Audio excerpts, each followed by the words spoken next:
Seven on Sundays podcast is intended for mature audiences. Episodes discuss sensitive and fraught topics that many teens and 20-somethings face, but may be triggering. The content may not be suitable for all audience members. Please take caution when listening. We said I love you very quickly, and our relationship got very deep and emotionally intimate very fast. We were sharing really personal things about ourselves, and we talked about our future together very early on. And at the time, I kind of really liked that. I liked that attention and validation and feeling really liked by someone, but it very quickly turned into a lot of pressure, and I started to notice some red flags of a deeper and more serious problem about a little over a month into us dating.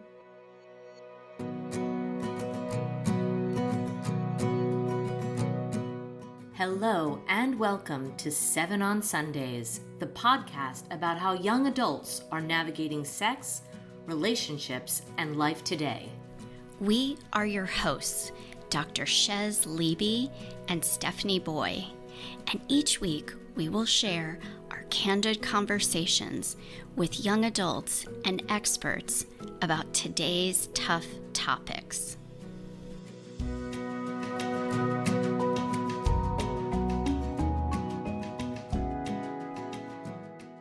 Today, we are talking with Hope, and Hope is going to courageously share with us her experiences with two very significant early relationships. They were definitely what I would call emotionally abusive, codependent, not healthy relationships.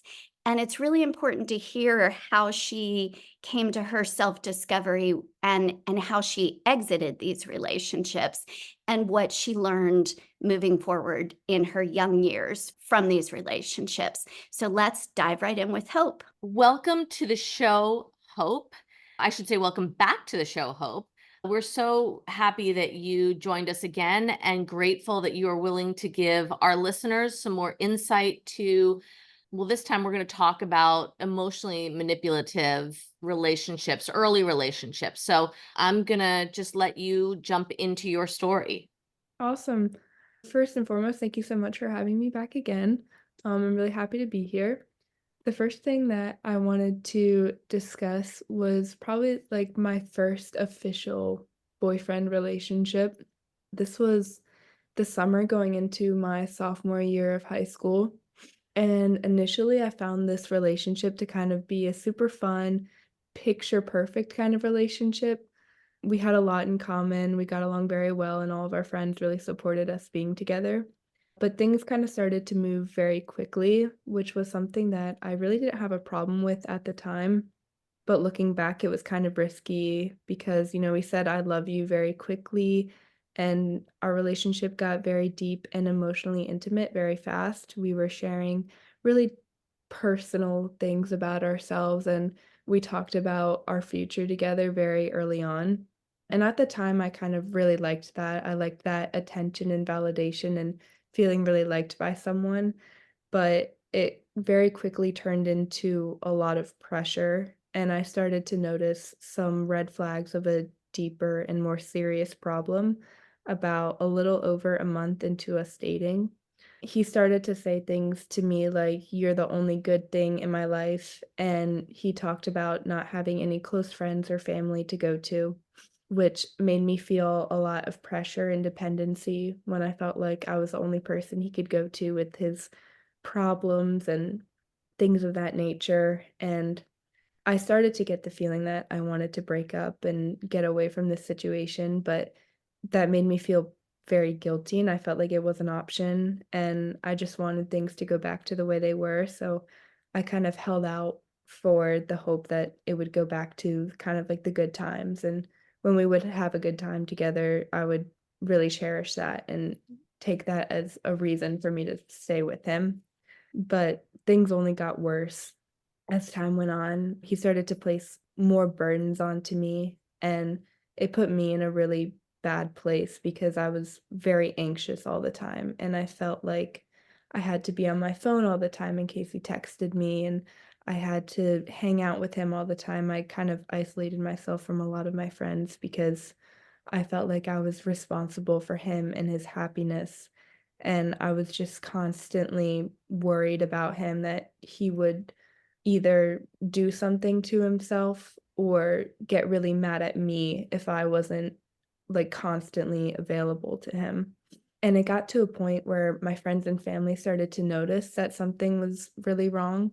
It's not something that I really talk to them a lot about, but when I would open up to them about it even a little bit, they would tell me that I should break up with him, but I really felt like I couldn't.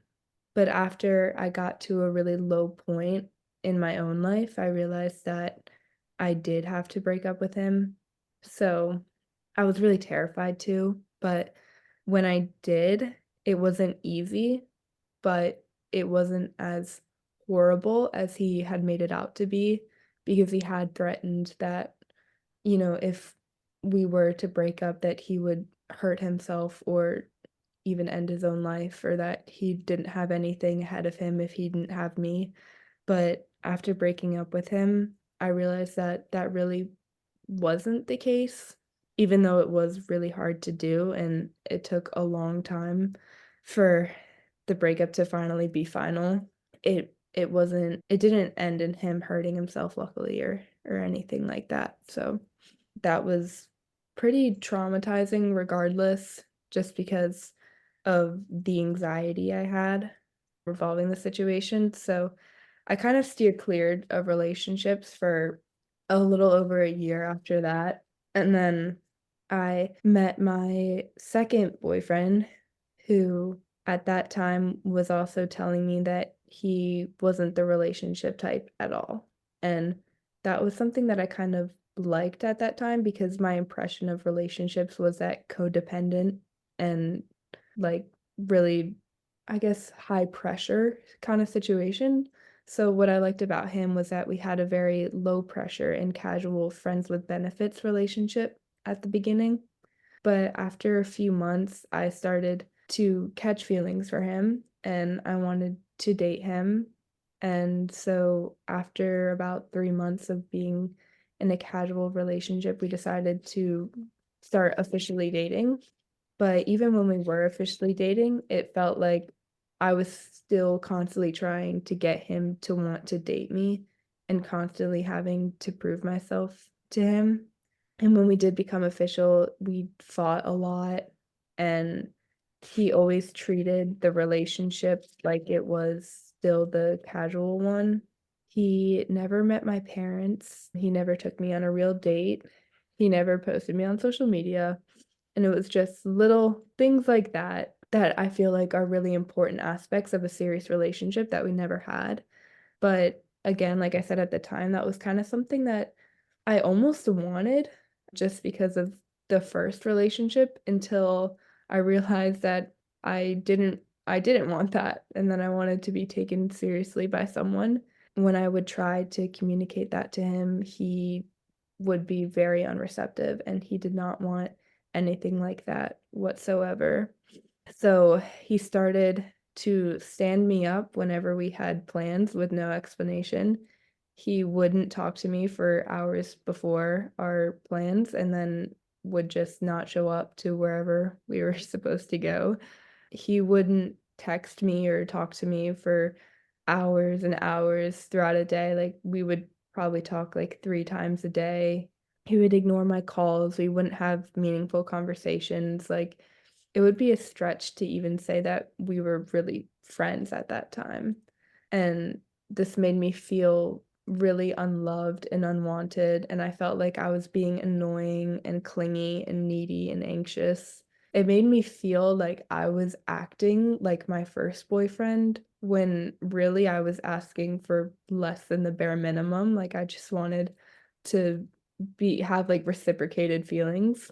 And then I ended up going away for 3 weeks, and things just got even worse. We wouldn't really talk at all. I was so anxious that I couldn't eat, and I felt crazy. I would try to talk to him about things that were going on while I was away, and he would just stop responding randomly, and then we wouldn't talk again for a really, really long time.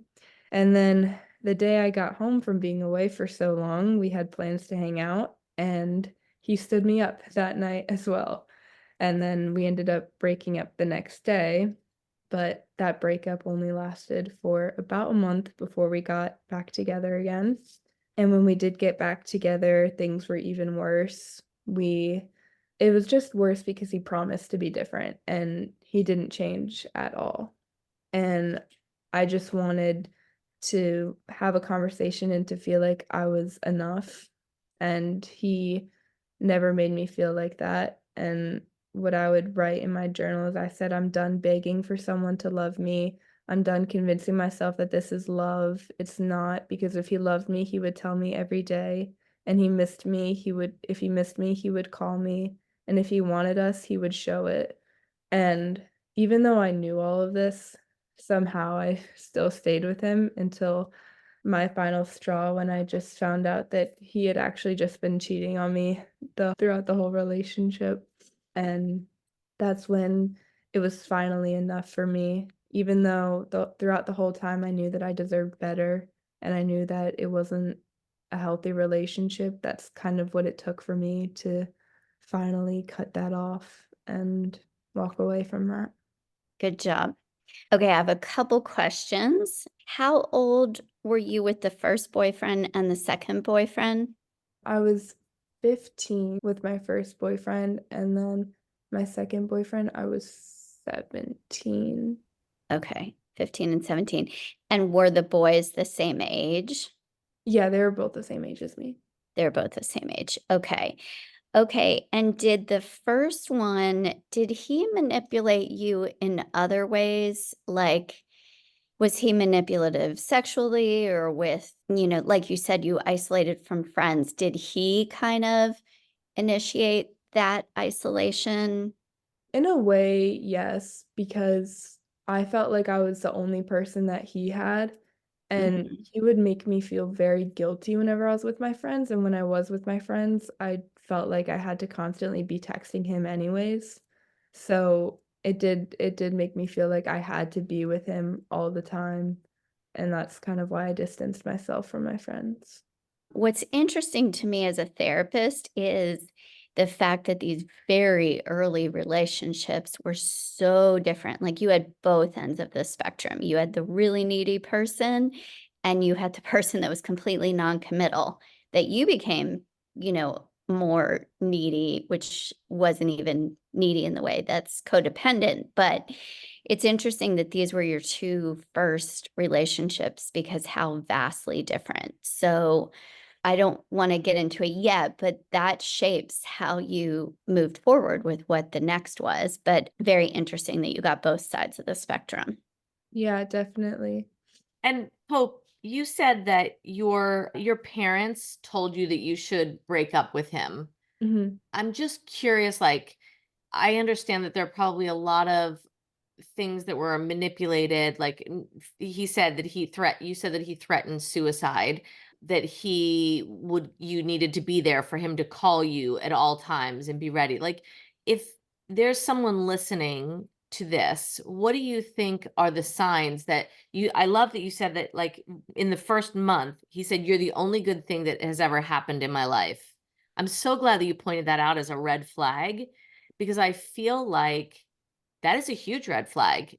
That someone puts everything, all their hopes and everything in you. So if someone young is listening to this, it can feel validating, it can feel exciting, but I think that no matter who says that, you have to take that as not healthy, because at that age in your life, the person you're dating should not be the only good thing that's happening in your life. That is a sign of something bigger. Did you know that at the time, or have you sought therapy to understand that? I didn't know that at the time. It did, like you said, it did feel good to hear almost, but as time went on, it kind of took the bad things in our relationship escalating for me to look back and realize, "Oh, like, he actually meant that when he said that," and that I felt like I was the sole reason that he was alive and that I was the thing keeping him going at all times.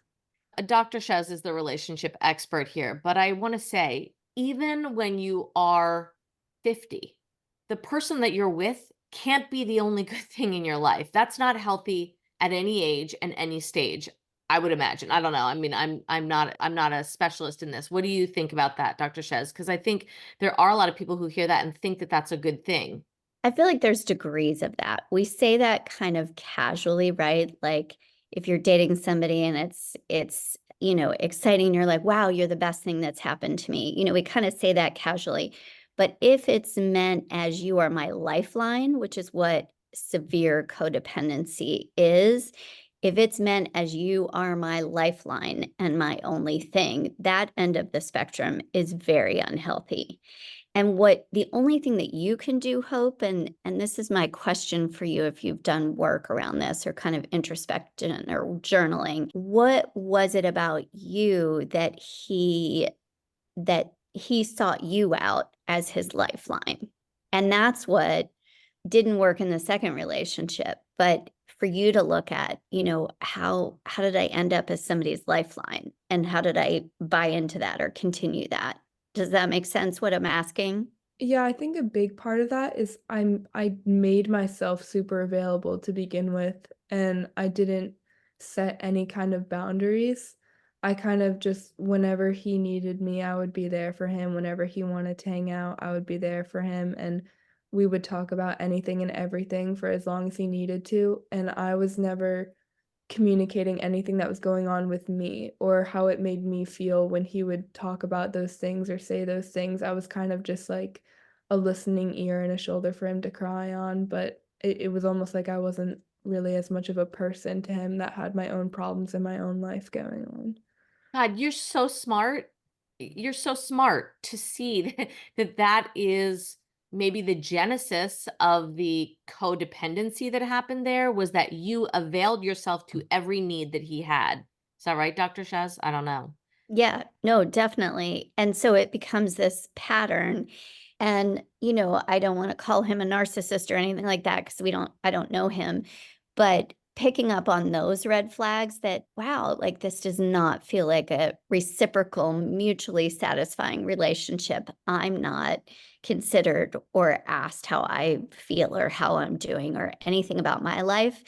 Those are big, big, big red flags. And sounds like he had a lot to work out and he needed a therapist. I don't know if he had one outside of you, but that's not your job as a girlfriend.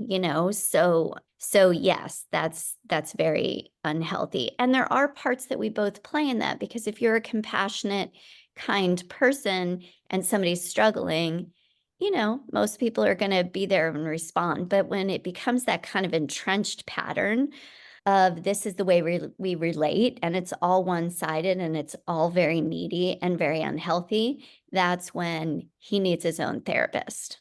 Did he ever have therapy? I'm guessing no. Actually, he did start going to therapy while we were together, kind of towards Okay. the end of our relationship, luckily.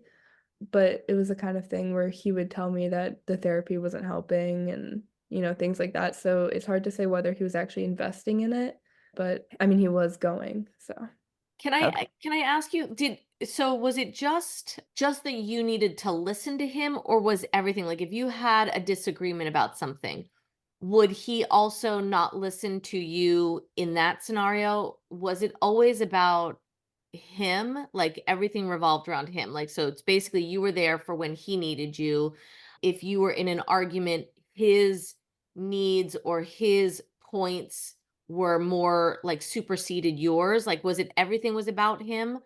yeah, I guess so in a way. Like when we would have arguments, it did feel like I was always the one apologizing, that I was the one that did something wrong, even if I was bringing something up that he did, he would, flip it on me, and yeah, we definitely did not, like, have any kind of healthy disagreements in And that so way. there was no balance. It sounds like the entire relationship was slanted toward him and all of his needs in every aspect of it. Yeah.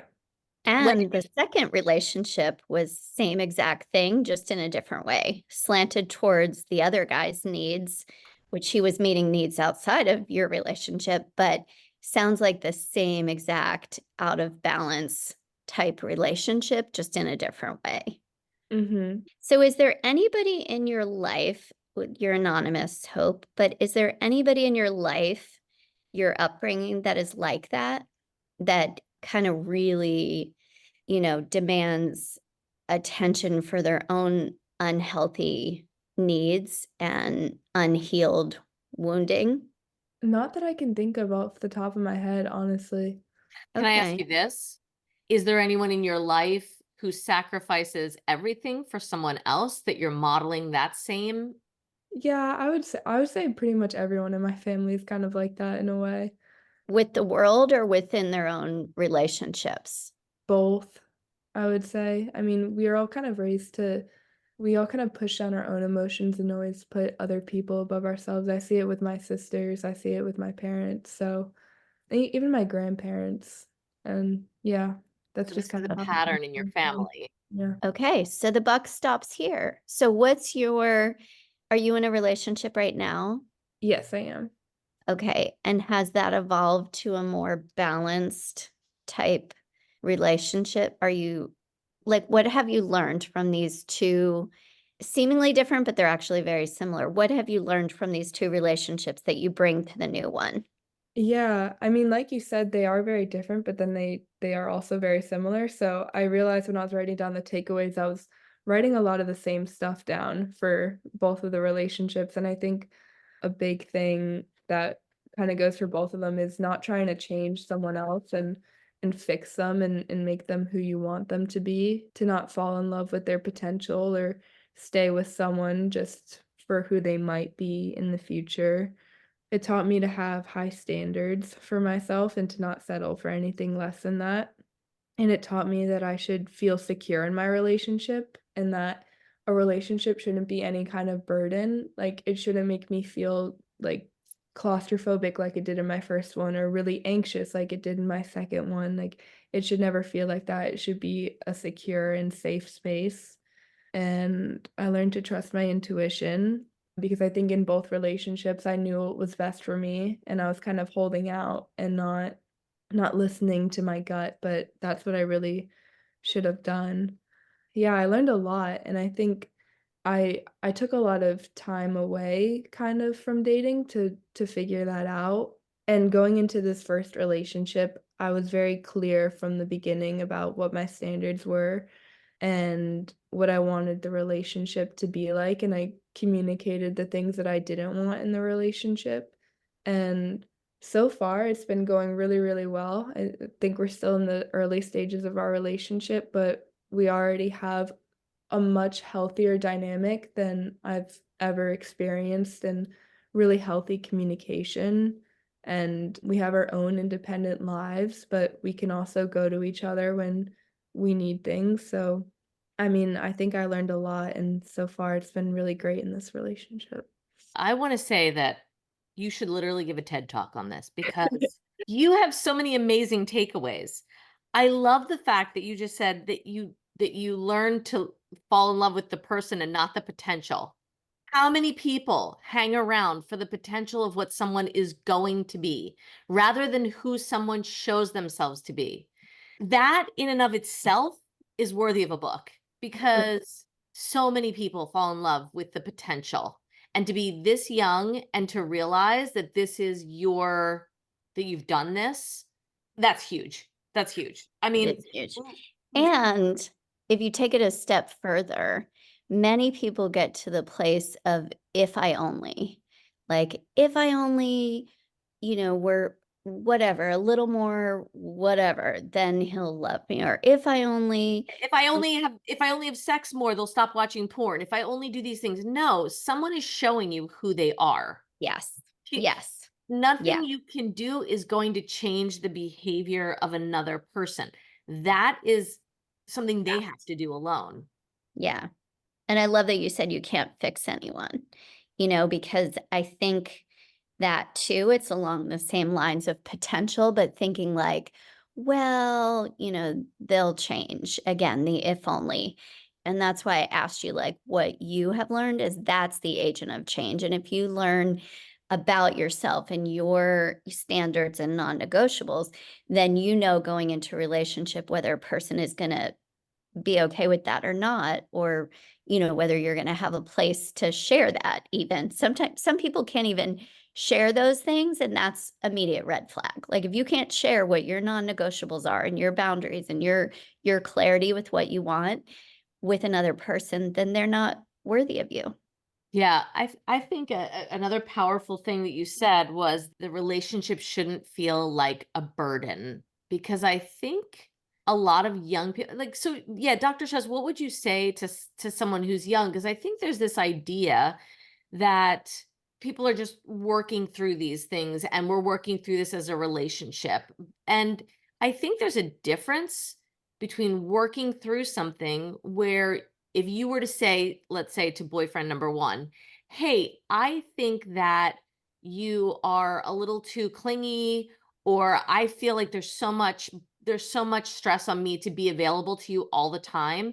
What kind of a response would he give you? I think, like, what I'm starting to learn is that there's a difference between things you can work on in relationship, and then there's things you have to work on your own. And I think we always tend to think, maybe even as females, because of just the way we've been enculturated, but that we can work on things. And I think, yes, you can, but some things are meant to be worked on in relationship and other things are meant to be worked on individually. And you have to look at your partner and say, is this an us issue or is this a you issue? Yes, definitely.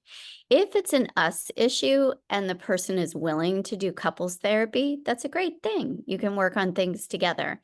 In this situation, if I was to work with you guys as a couples therapist, I would immediately see that he needed the first boyfriend. Well, and the second one probably, but the first one really needed some individual work. Something is going on with him that, I mean, sounds like depression, sounds like many things, but we just don't know. But I would say that really some individual work is at hand for him, and maybe some individual work for you of why, but I think you got yourself past that, but why you would compromise in that way or be willing to sacrifice so much. And again, kind of looking, when you see it in another person, when you see your parents and your sisters and whoever else do that, then you can heal it and do something different. When you're in the mix of it, it's harder to see those patterns. But when you see it as an outsider, or you have an outsider like a therapist kind of model that back to you or talk to you about it, then you can change that and be like, I don't know why I'm doing that, you know? And so something shifted you to get really clear. It's not just that you got a different boyfriend, you changed, and Mhm. then the boyfriend came along. Definitely. Do you feel Yeah. like that? Yeah. Yeah. I mean, I have to say I'm really, really impressed that you are so clear on the things that happened and the fact that it is in your family and the fact that you worked on it. That's not easy. You're a young person. So good for you. And you're set up for more and more success by being really aware and awake to what's happening in your relationships. And these don't happen just with boyfriends. There are friends that are either very clingy and codependent, and or very non-committal and non-caring. So it's like, how do you navigate all those things? What do you do, and what are your choices based on that? Yeah, I think since then I have had a couple of those friendships. And it is interesting because you do recognize a lot of similar behaviors in them that were like in a relationship. And I was able to distance myself from them. And I think it's not necessarily easier in a friendship, but I think because I had experienced it before, I was able to recognize the signs a little bit easier. So I did distance myself from them, and that's not to say that we're not friends anymore, but I was able to recognize that they weren't a healthy person to have very close to me in my life, and so just not as close anymore. Great. And you have choices with those things. And that's kind of what we're sharing with everybody, is that you have choices in this. And even if somebody is saying that they are going to commit suicide, that's a big scary thing to say, oh, what am I going to do with this? And you can call for help with that too. You can call a suicide hotline and get advice on that, or suggest that he does, all those kind of things. But you can never be anybody's lifeline. That is something I want to make sure every young person knows. Nobody can be anybody's lifeline. And what that tells me is that this person needs help. Like they are either severely depressed or something's going on. So, Hope, looking back on your relationships, if you had a little sister, and I don't know if you do, but if you had a little sister, what are the things that you might advise her getting into relationships? Like, what would be your best advice for her? My best advice would probably be to know herself and what she wants out of a relationship and what she absolutely does not want. And what I did for myself that helped me a lot was literally write out a list of my standards and the things that I would absolutely never tolerate. And so I would tell her to do that, and I think as you get older and as you experience relationships, you learn more about the things that you want and things that you don't wanna tolerate, but I think just having that at the very beginning would have been extremely helpful, and I would tell her to also really stay in touch with her feelings and pay attention to how she feels and to not push it down in both, like, a metaphorical way, but also, like, to communicate it with her partner to tell them how she's feeling and not just let things build up over time. And Great. if not with partner, with somebody that's willing to listen and give you, honest, real feedback too. But I wonder, do you have that list, that great list with you? Is that nearby wherever Yes, you I do.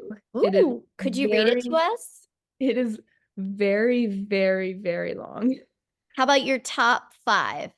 I have let's see, I have pure intentions, emotionally intelligent, and healthy communication, honest, let's see, self-aware and open to self-improvement, makes me a better person, reassures me, secure in themselves, and then for the things that I don't want and I would not tolerate would be extremely insecure, inconsistent, unloyal, ill-intended, closed-minded, neglective, emotionally unintelligent, and isn't pursuing or prioritizing of me, but also isn't attached to me or codependent, extremely codependent.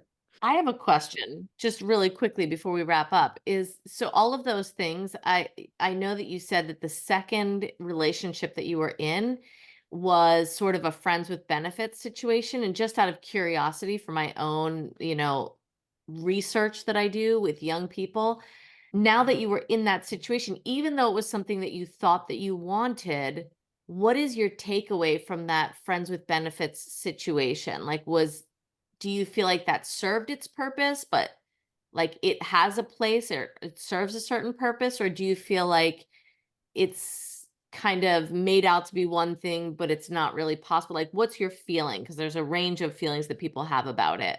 And Right. I didn't hear it on your no list. Well, it is actually on my no list is that I wouldn't want someone that wouldn't commit to me and isn't completely sure of me. And that's something I had to learn because, like I did say, that is something that I thought I wanted back then. But at least for me personally, that is something that I now know would never work and fit in with my life because I just personally wouldn't want to be on that level of intimacy with someone that I know doesn't appreciate me in that way and wouldn't prioritize me in that way. So that's just for me personally, but I can't speak for everyone. Yeah. I like that you know that for yourself. I like that actually that you went through the experience of trying it and realizing that like the intimacy that you shared was not monogamous or whatever, and it wasn't, it was not fulfilling for you. And I kind of feel like in a way, I heard this quote one time that says, people call it a situationship, and they'll say a situationship is a situationship to one person, but it's nothing to the other person. And I Mhm. feel like that's always kind of how it goes, is one person is going to be attached in a way, and the other person just doesn't really care at all. That's what's interesting with the second boyfriend is you guys weren't even friends. Like, he wasn't even a friend to you. And a lot of times when I think of friends with benefits, it's like you already kind of have a friendship. Maybe it's a joking, fun friendship, and then you hook up or something. But he wasn't even like a joking, fun friend. He was completely unavailable, pretty much, Yeah. right? Yeah, Yeah. I would. And when you know that, it kind of feels like you're just the place to hold on to until something better comes along. I can't help but think anybody would feel that way. Mhm, definitely. Is Well, he still dating his person he was cheating on you with? Do you know? I'm just curious. He No. he never dated her. Her and I actually ended up becoming friends Oh, after, so no, they never dated. okay. Interesting. Well, this is super helpful because I think what I'm taking away from this is the fact that those red flags started to come up even a month in with the first guy, and how important it is from your words that you trust your intuition and listen to your gut. And a lot of us don't do that because, again, we're looking at potential, we're looking at future versus the present feeling. And so that's a big takeaway for me to share with people, that like, what in this very moment is your gut telling you? Mhm. You knew that, but you still tried. You gave it a lot of effort, so, you did not fail in trying, but I'm so glad that you're out of both of those relationships and that you have a healthier situation now. Boyfriend. Me too. Yes, very happy. There is hope for hope. Yes. Yes. So good. We might write up in the notes, just as kind of a review, we'll write up some of these things that you said because I think they're really powerful. I agree with Steph that they could definitely be your own version of a TED Talk type thing to help people understand. I think every person should write up their standards and non-negotiables of what am I not willing to do. And you only sometimes know that through experience, unfortunately, but that's what our early relationships teach us. Our first jobs teach us what we don't want to do. I say that repeatedly to young people, that like your first job is more about what you don't want than what you really want. And I think our early relationships, a lot of times, most times, are what we don't want versus what we want. Yeah, I agree. well, Hope, thank you so much for sharing your story and being a guest on here again. You have wonderful stories, and I hope that we connect again in the future. Amazing. Thank you so much. Thank you, Hope. Okay, so we are doing our wrap up after our amazing conversation with Hope. She is so smart, so enlightened, and I just know so many young people who have these sort of unhealthy relationships. And for me, what I took away were some of the red flags that she noted, which were, that she was the only good thing in this boy's life. He had no close friends or relatives. She always needed to be available and responsible for his happiness, and fear that like if she broke up with him, he would hurt himself in some way. So I think, the second relationship had other things, but for that one in particular, I just see so many correlations in a way with some of our earlier guests that also had unhealthy, like Caroline and even Riley. So I think that these things can appear in several different types of relationships, but Dr. Shez, I think it's really important that those red flags are things that we point out. Definitely. And what's interesting with those red flags is they're so common. So we can start to see those patterns and really recognize them early on is the key, is to recognize those things early on. She also talked about, trusting her gut and intuition. And we all have that inner knowing in our gut when these red flags start to add up. Our guests in the past and guests that we have spoken to that are not aired yet have kind of reiterated the same thing, that there's this gut feeling that something's not right. I don't feel safe. I don't feel secure. I feel anxious. I'm worried. It's kind of like that sleeping with one eye open type thing, or just something's off. So it's really important that people recognize and pay attention to those, and also know these red flags, which she was really clear about listing out. There is a power and control wheel created by this domestic violence organization in Duluth, Minnesota. And With domestic abuse and violence and emotional abuse and codependency, it's really important to understand the kind of sneaky ways that this comes in. And once you notice one or two or three red flags, your radar should be very heightened. Dr. Shez, you are the expert on these relationships, but I question because the first thing that she said was that she really liked the feeling of being validated. So I think sometimes these things can be interpreted as validation to how important you are, how worthy you are. And I like that you just said it's two or three signs. If you start to see two or three signs, it's not healthy. Right, exactly. I think it's a cumulative, slow process. Usually, it's not a you notice right away that these people are unhealthy or manipulative or abusive. It's kind of a slow progression. So, that's important to notice and just take note, talk about it, be open about it. Understand these signs, investigate it. If you start to have that gut feeling, start asking people or doing your own research. The other thing that you said that I really liked was you said these were two of the same kind of relationships. And I think it's really important to point out is that this requires internal work, I think, when you start to see the same patterns showing up. And even though it looked different on the outside, it was the same on the inside. And that was that she prioritized whatever the person in the relationship with her needed in both situations. And she never listened to her authentic self. And we really do want connection. This is not connection like we've talked about a lot of other times. This is like a hookup or whatever. I know it seems like it's a relationship, but if somebody doesn't care about the other person, it's very imbalanced that her needs were never met. You're absolutely right. This was completely imbalanced in both relationships. Both relationships are very similar in that they did not meet her needs.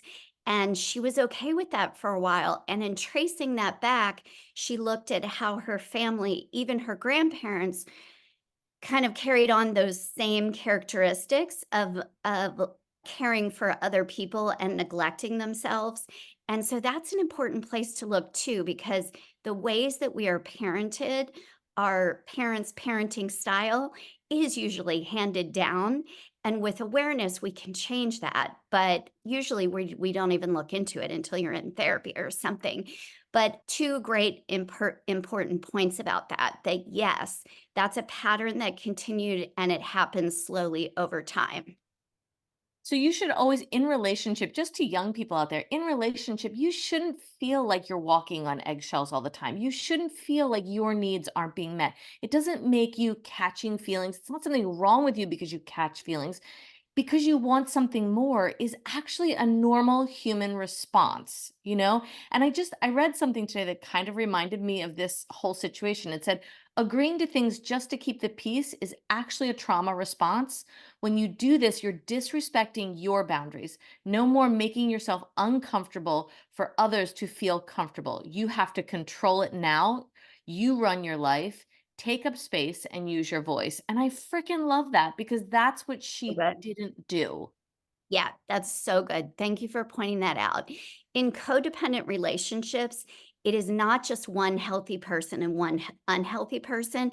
It takes two to have a codependent relationship, and both people require healing work. Both patterns are completely unhealthy. So that's what you're pointing to, that yes, it requires your own inner work.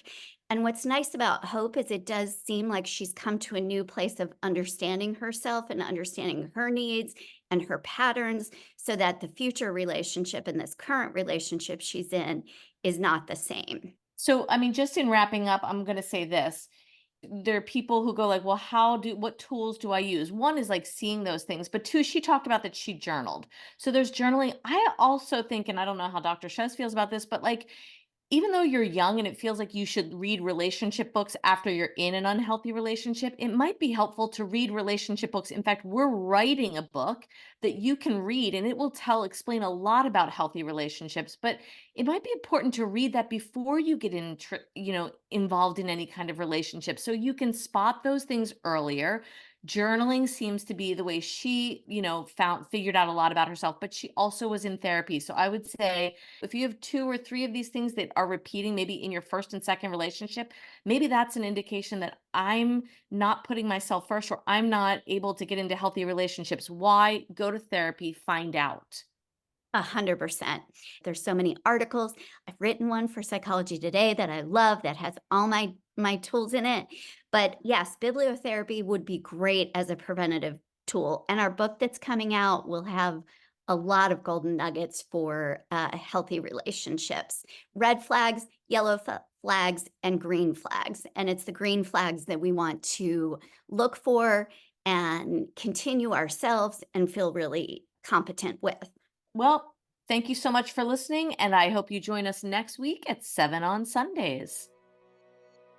Thank you for joining us for this episode of 7 on Sundays. The 7 on Sundays podcast represents the opinions of Dr. Chez Leeby and Stephanie Boye based on our experience. It also shares the stories, behaviors, and opinions of our guests that we do not necessarily condone or view as healthy. 7 on Sundays is an open forum to discuss what is happening with our listening audience. Some names and details of our guest stories have been changed to protect their anonymity. This podcast is not a substitute for mental health treatment. If you are in crisis and in need of mental health support, please call 988, the Suicide and Crisis Lifeline. It is free and confidential. Join the conversation and connect with us through our website, 7onsundays.com. That's the number 7 on Sundays.com. We encourage everyone to do their own research. Thank you and be well.